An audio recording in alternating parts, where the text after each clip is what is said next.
சில ஸ்டூடெண்ட்ஸ் வந்து கேட்டிருந்தாங்க. நேத்து போட்டிருந்த ஷார்ட்ஸ்ல என்ன பண்ணேன்னா, அட்டாமிக் வெயிட் வந்து நீங்க வந்து மெமரி பண்ணுங்க. அது வந்து வெரி இம்பார்ட்டன்ட் நான் சொல்லியிருந்தேன். அப்போ அட்டாமிக் வெயிட் வந்து மெமரி பண்றதுக்கு ஏதாவது ஷார்ட்கட் இருக்கா சார்? அப்படின்னு வந்து கேட்டிருந்தாங்க. அதுக்கு ஷார்ட்கட் என்ன அப்படின்னு வந்து பார்த்தீங்கன்னா, அட்டாமிக் நம்பர் 1 டூ 20 வரைக்கும். அட்டாமிக் நம்பர் 1 டூ 20 வரைக்கும் இருக்கிற எலமெண்ட்ஸுக்கு அட்டாமிக் வெயிட்ட வந்து மெமரி பண்றதுக்கு ஒரு ஷார்ட்கட் வந்து இருக்குது.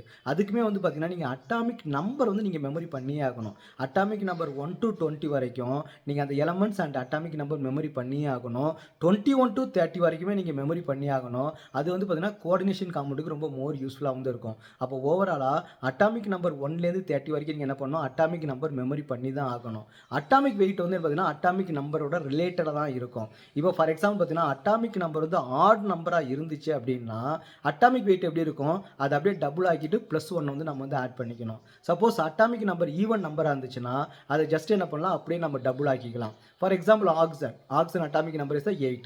அட்டாமிக் வெயிட் நம்ம என்ன வந்து 16 வந்து வரும். ஓகே. இப்போ for example atomic number of ஃப்ளூரினோட அட்டாமிக் நம்பர் 9. அது அப்படியே டபுள் ஆக்குனா 18 +1 19 வந்து வரும். It's only applicable for atomic number from 1 to 20 வரைக்கும் தான்.